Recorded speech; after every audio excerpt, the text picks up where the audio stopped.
You talked a bit about the Aadhaar project, and we have so much discussion now within the U.S. national security community about digital security, digital Silk Roads, the challenge that China poses in expanding its digital networks across Latin America and Europe and Africa.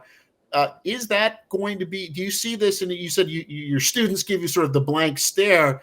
Are you seeing any change in that regard, that you're getting less of a blank stare, or there's more of a sense that as we move forward, that India and the United States as partners in so many of these areas, that this will become the default assumption in the way that we don't even think about the UK or Germany relationship with the United States? It's just second nature that we expect that. Do you see the India-U.S. relationship evolving in a similar trajectory? Nick, I do.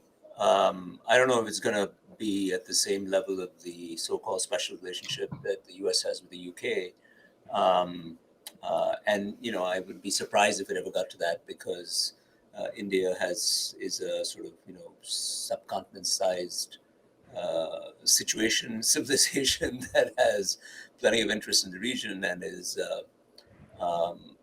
in largely good ways, I think, self-confident enough to march to its own tune. But I do think that relative to the very low informational vacuum that we have currently, there already is enormous progress. Look, it hasn't escaped anybody's notice that as a result of, at this point, decades of largely skilled immigration from India into the US, including people like me, if I'm allowed to call myself skilled for a moment, but generations of doctors and engineers and lawyers, CEOs of major tech companies, deans and presidents of universities, financiers, venture capitalists, entrepreneurs, vice president of the United States, congressmen, that you're starting to see Indian Americans pop up. And there's a natural bridge that's going to create, I think. And an affinity on the India side also to say, hey, I see that guy or that lady there who's in a position of influence. And guess what? He or she looks like me. And that's bound to have an effect on people's mindset. And I think we should just build on that constructively, and not expect that the countries will always be aligned on every single thing. That would be a very, how would I say, like a fake friendship in some sense.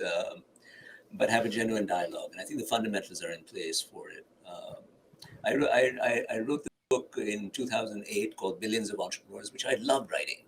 I loved writing it. It was just so much fun. I traveled all over inner China, learned to speak the language a bit, traveled all over India, and wrote about stories of entrepreneurs, some sort of famous, celebrated people, but also whatever the Putungwa Mandarin and the Hindi equivalent is of Joe Schmo.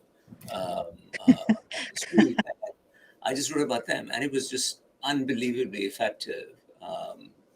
And then just realized that the way I would characterize it is that, India is a statistically noisier version of the U.S. That's the way I think about it. Or to put it more starkly, since you've probably had conversations about China, I think one of the chapters I said that China is as an information construct is noise-free but biased, and India is noisy but unbiased. Now, what I mean by that is India being noisy but unbiased, there's nobody trying to tell you, trying to distort the truth. But there's a cacophony, and if you sort it out, you'll get the truth. So it's a noisier version of America in some ways. And in China, you get a clean story, it just may not be the right story.